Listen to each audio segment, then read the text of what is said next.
بەڵێ سەبارەت بە بانگەشەی هەڵبژاردنەوە و دروشم و زمانە زبرەی هەندێک لایەن بەکاری دەهێنن دەڵێن کە دەسەڵاتێکی خۆسەپێن هەیە بێ کۆتایی پێ بهێنرێت بەڵام ئایا و دەسەڵاتە خۆسەپێنە کێیە؟ وەکو جێگیری سەرۆکی پارتی ئەمڕۆ لە بانگەشەی هەڵبژاردن ئاماژەی بۆ کرد کە دەسەڵاتێکی خۆسەپێنی حزبی هەیە کە ڕێگرە لەوەی ئەو ناوچانەی کە ئەوان تێیدا باڵا دەستن دەستی ئاوادانی بگاتێ. من لەگەڵ میوانەکەم گفتوگۆی زیاترین بابەتە دەکەم بەڕێز شوان شێخ ئەحمەد کاندیدی پارتی دموکراتی کوردستان لێرە لە ستودیۆ لەگەڵما زۆر بەخێر بێ. با هەر سەرەتا لەو پرسیارەوە دەست پێ بکەم بۆچی دەڵێن دەسەڵاتی خۆسەپێن هەیە ئەگەر هەیە ئەمە لە سلێمانیە لە هەولێر؟ بەڵێ ئەو دەسەڵاتی خۆسەپێن بەو دەسەڵاتی دەگوتەیە کە شەرعیەتی لە میلەتەوە وەرگرتیە کە زۆرینەی دەنجی میلەتی بەدەستێناوە کە توانیەتی بەدادپێدانانی لایەنە سیاسەکانی کوردستان کەوا حکوومەتی هەرێمی کوردستان کابینەی نوێم هاتە کایەوە ئەو حکوومەتێک کە خزمەتێکی یەکجار زۆرێکی لێ بە سەرۆکاتی بەڕێز کاک مەسرور بارزانی یاخود ئەو دەسەڵاتەی کەوا ڕێگری دەکات لە ئاوداکردنەوەی کوردستان ڕێگری دەکات لەوەی کار و پرۆژەکانی حکوومەتی هەرێمی کوردستان بگاتە هەم سەر تاسەری کوردستان. بەڵێ پارتی دموکراتی کوردستان ئیسپاتی کردیە کە لە پێشڕەوی ئاوداکردنەوە و ئارامی و خۆشگوزەرانی و پێکەوەی و تەبایی کە و شیعارە شێگەتیە بۆ ئەوەیە کە بتوانی دەستی خزمەتگوزاری بۆ هەموو شار و باش بۆچی ڕێگری لە پارتی دەکرێت کە خزمەتگوزاری بگەینێتەوە ناوچانە بۆچی ڕێگری لێ دەکرێت کە کوردستان ئاوادام کاتەوە لە بەرژەوەندی کێدایە؟ لەبەر ئەوەی ئەوانە بەخۆیان هیچیان نەکردە هیچ خزمەتگوزارێکیان وەکو پێویست ئەنجام نەداوە ئەگەر تەمەشای شار و شارچکانی کوردستان بکەی بەداخەوە کە لەو زۆنێک کەوان ناویان لێنا زۆنی سەوس ئەگەر سەیری بکەین لە زۆربەی پرۆژە خزمەتگوزاریەکان بێبەشن بەڕاستی ینی کەم تەرخەمێکی یەکجار زۆر هەستی پێ دەکرێتن ڕێگاش نادن ڕێگریرەوەی دەکەنکەوە دەستی حکوومەتی هەرێمی کوردستان بگاتە سەر تاسەری کوردستان بۆ ئەوەی بتوانی پرۆژەی باش لە خزمەتی خەڵکی کوردستان پێشکەش بکات. باشە کەواتە بۆچی یەکێتی لە سلێمانی دەسەڵاتەکانی بۆم شێوەیە قۆرخ کردووە ئێستاش بۆ هەڵبژاردن پەنا بۆ ساختەکاری دەبات؟ ئایا پشتیوانی جەماوەری لەگەڵ نییە مەجبورم کارە بکات؟ خۆی ئەوەی کە باسی دەکات لە ترسی دەنجی جەماوەرە لەبەر ئەوەی مزداقیتی خۆیان لەدەست داوە ئەو دەنگی جەماوەری کە خۆیان شانازیان پێوە دەکرد ئێوڕۆکە زۆربەی زۆری لە کورتی داوای ئێمە دەزانین کە وەزعیان لە چ دۆخێکی خراپدایە بۆیە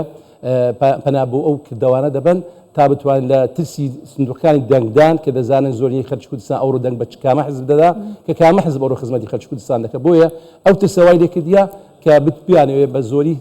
زۆردارەکی یاخود لە ڕێگای ئەو قوتانی کە ئەوڕۆ بەکاریان دێنێ لەناو خۆیان دەچ کۆمان دێت چگە دژێتیورە ترس و تۆقان و باشە خەڵکمانە بەم جۆرە زمانە زبرە بەم جۆرە سیاسەتە دەکات یا خەڵک و شیارە دەزانێت کە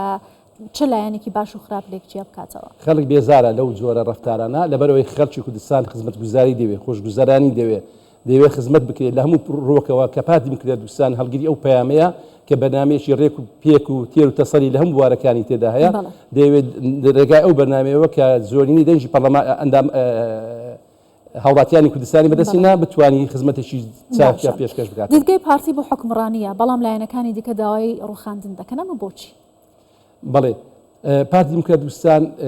هەموو هەوڵێکی بەتایبەتی بەڕاستی لە کابینەی نوێمدا کە بە سەرۆکاتی بەڕێز کاک مەسرور بارزانی خزمەتێکی یەکجار زۆر لە ڕێگای پرۆژەکانەوە ئەنجام داوە لە هەم لە ڕێگا و بان لە ئاو لە کۆمەڵێک پرۆژەی گەورە کە لە بەرژەوە دوو سوودی خەڵکی کوردستاندا بەڵام ئەوان لەبەر ئەوەی کە هیچیان پێ نەکراوە ڕێگرێک دروست دەکەن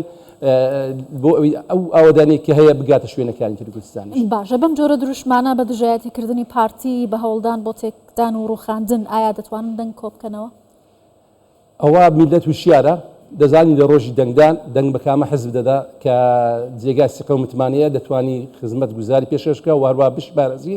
ئارامی و خۆشگوزەرانی بۆ سەر تاسەری کوردستان بگەڕێنێتەوە. بەڵێ مەسرور بارزانی جێگری سەرۆکی پارتی ئەمڕۆ لە سۆران ئاماژەی بۆ کرد کە بەداخەوە هەندێک لایەن هەن کە خاک فرۆشن ئەگەر ناتوانن نیشتیمان پەروەر بن لانیکەم خاک مەفرۆشن بۆچی ئەبێ لە کوردستان لایەن هەبێت خاکی کوردستان هەرزان فرۆش بکات؟ دووری ئەی زۆر جیاوازە بەڕاستی پارتی دموکراتی کوردستان هەموو تەمەنی خۆی لە پێناو ڕزگاری نەتەوەی کوردستان خەباتی لە پێناویدا کردووە باشترین تەجروبەشمان لە ساڵان ڕابردوو تا بە ئەمڕۆژ دەگا بەڵام بەداخەوە لایەنێک دیتمان نیوەی کوردستانی بە ماوەی چەند ساعاتێکدا تەسلیمی حەشدی شعبی کرد کە ئەوە جێگای داخە بۆیە ئێمە دەبی هەوڵ بدەین لە ڕێگای سندوقەکانی هەڵبژاردن جەماوەر هوشیارە بۆ ئەوەی بتوانین هەوڵ بدەین ئەو کەسانی کەوا ئەو جۆرە ڕەفتارانە دەکەن یان لە بەرنامەیاندا هەیە بتوانین لە ڕێگای سندوقەکانی هەڵبژاردن ئەوانە وەلاوە بندرێن و خەڵکیش کە بێتن لە پێناو خزمەتکردن. ئەو متمانەیە لە لای خەڵک پارتی دموکراتی کوردستان هەیە؟ خەڵک بتوانێت پێ هەر لە سەرەتای یەکەم خولی پەرلەمانەوە کە دیتمان ئەکسەرێتی خەڵک لەگەر پارتی دیموکراتیکوردستاندا و زۆرینەی پەرلەمانیش بۆ لە کابینێ لە خولی ڕابردوو و ئومێد دەکەین هەر بەدەنجی ئەو خەڵکەی پارتی یەکەم و براوی یەکەم دەبیتون بۆ ئەوەی بتوانین ئەو بەرنامەی کاریکتی وەکو باسم کرد خزمەت بکە و جێگای ئەو کەسانش لەغ بکاتن کە پەنا بۆ ئەو زۆرە ڕەفتاران دەبن لە ڕێگای وەکو باسشم کرد ترس و تۆقاندن دادیان نادا خەڵک خزمەت گوزاری دەبێت کە ئەوەی جێگای داخشە تەمەشا دەکەی کە لە زۆنی ئەوان کە ناویان لێنە بەڕاستی کە لە کابینەی خۆماندا کابینەی دوێیەمدا کە باز لە حکوومەتێکی سەر تاسەری بەهێز دەکاتن بەڵام بەداخەوە ئەو ڕێگریان دروست کرد بەڵام ئەوە دادیان ناداتن خەڵک وشیار بێتەوە کە خەڵک ئەوەی دەوێت کە خزمەتیان بکرێ بەڕاستی ئەوانش ئەو ترسیانەی کە لە ڕێگای تۆقاندن و کوشتن و بەدوای بەتابێت لە دوای 8 تەمووزەوە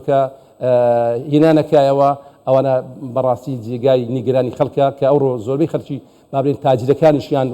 شاری سلێمانیان بەزێشتیا لە هەولێر و لە بەغدا و لە دوبەی استثماراتەکانی خۆیان بەزێ دەگەنێت بەڕاستیەوە جێگای داخە. کەواتە پارتی دیموکراتی کوردستان لەو ناوچانە باڵا دەست بێت دەتوانێت چی بۆ خەڵکە بکات وەکو هەولێر و دهۆک و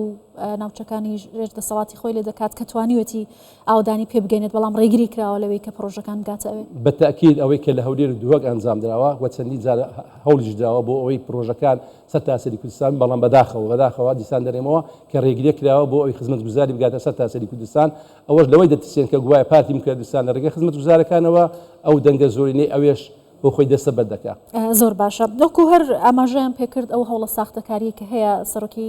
بڵێن جێگری سەرۆکی پارتی دیموکراتی کوردستان ئاماژەی بۆ کرد هەندێک لایەن ئەگەر شانازی بۆ دەکەن کە لەگەڵ لایەنێکی دەرەکی دەستیان تێکەڵە و پشتیان باوانە قایمە ئەمە پشتمان بە خوا و ئیرادەی گەلەکەمان و جەماوەڕەکەمان بەستووە ئەم جەماوەرە وەڵامی پارتی دیموکراتی کوردستان چۆن دەداتەوە.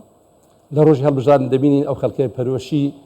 پارێزگاری و ئارامی کوردستانە ئەوانە بەو بەدەنگەکانی خۆیان سندوقی هەڵبژاردن پڕ لە دەنگ دەکەن بۆ ئەوی پشتگیری لە پارتی دیموکراتی کوردستان بکات چونکە دەزانن پارتی دیموکراتی کوردستان ئەو حیزبەیە کالگری پەیامێکی پیرۆزە پەیامێکی نەتەوەیە و لە پێناو ئارامی و خۆشگوزەرانی سەر تاسەری کوردستان هەوڵ و خەبات دەکات بۆ ئەوەی میلەتی خەڵکی کوردستان بە تێکرایی بەڵێ خەڵکی کوردستان بە تێکرایی بتوان بە ئاسوودەی بژین دەستی خزمەت گوزاریش بگاتە سەر تاسەری کوردستان. زۆر باشە با لە کۆتاییشتا بپرسم بەڕێزت کاندیدی پارتی دیموکراتی کوردستانی بۆم خولەی پەرلەمان لە بەرنامە و پەیڕەوی پارتیدا لە کارنامەیدا بۆ لیستی 190 پارتی ئەوەی کە وتراوە جێبەجێ دەکەن. ئێمە حیزبێکی مزداقیتی خۆمان پارێستووە بۆیە میلەت لە هەموو هەڵبژاردنەکان دەنجی یەکەم براوی یەکەم پارتی دیموکراتی کوردستانە و لە هەڵبژاردن بە دنیایەوە دەڵێن پارتی دیموکراتی کوردستان براوی یەکەمی هەڵبژاردن دەبیتن و ئەو بەرنامانەی کە هاتی بۆ خەڵکی ڕوون کردەوە بڵاوی کردوێتەوە ئەگەر ڕێگری نەکرێ بڵێ ئەو بەرنامانە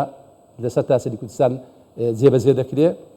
بۆ ئەوی میلەتیش بتوانی ئاسوودەتر بی. زۆر باشە بەڕێز شوان شێخ ئەحمەد کاندیدی پارتی دیموکراتی کوردستان بۆ هەڵبژاردنی پەرلەمان زۆر سپاس کە لەگەڵمان بوویت. سپاس.